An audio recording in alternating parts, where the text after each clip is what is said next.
Good morning, everyone. It is the 19th of October 2023.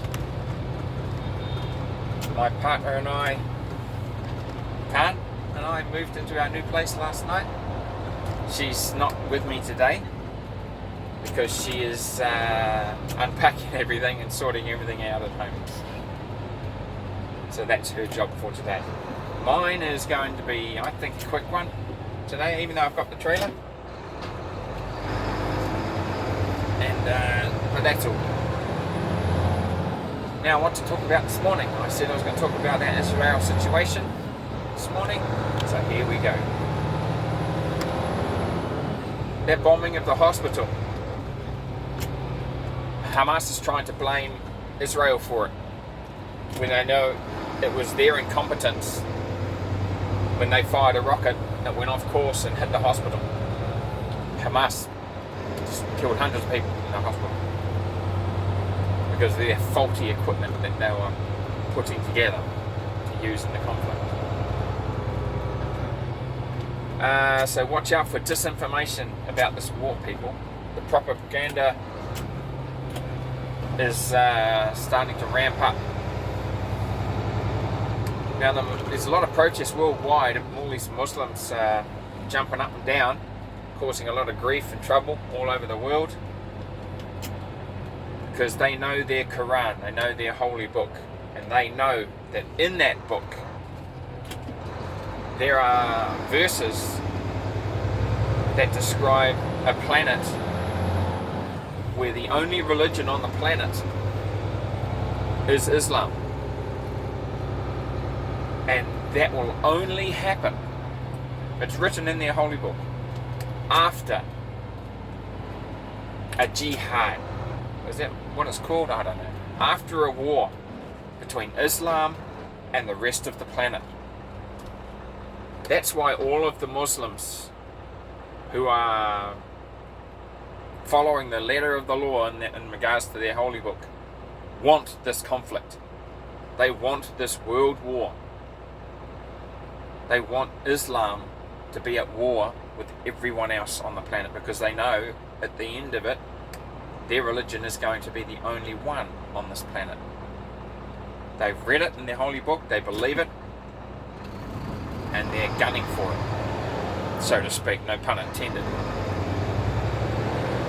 So that's why all of these Muslims worldwide are pushing for this conflict.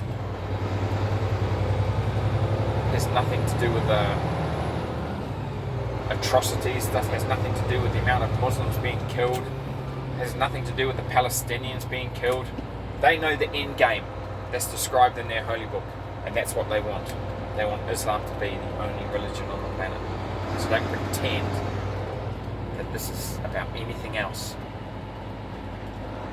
other than that.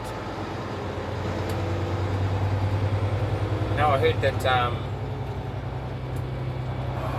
forgotten already. I heard it this morning. When they flooded some tunnels, when there's terrorist tunnels, like Hamas is doing right now under Gaza. They flooded it with seawater and forced them out of the tunnels and drowned the ones that couldn't get out.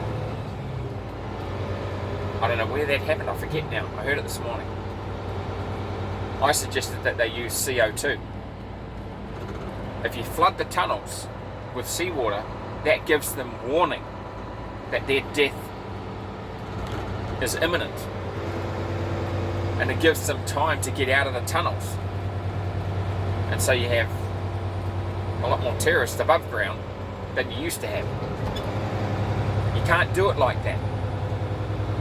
You have to use CO2 gas. Pump it into the tunnels, like I said in one of my previous videos. It is a painless death for those Hamas terrorists under the ground. You cannot smell it, you can't see it, they'll just fall over dead. And that is how you kill those people in those tunnels.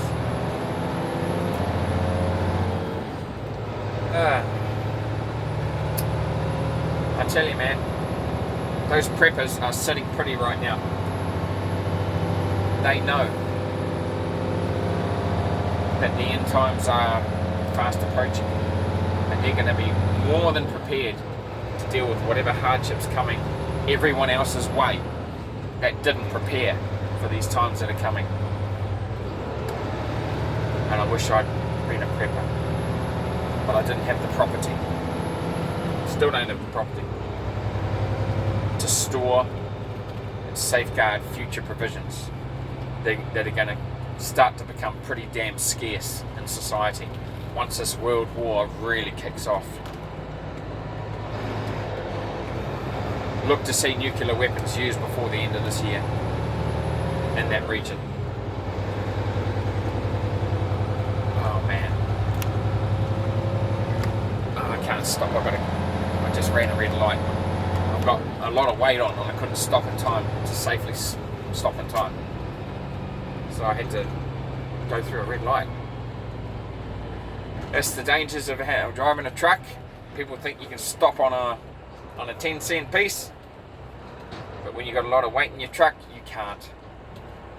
Stopping distance is a hell of a lot longer than what you're dealing with in a car. That's why truck drivers hang back from cars.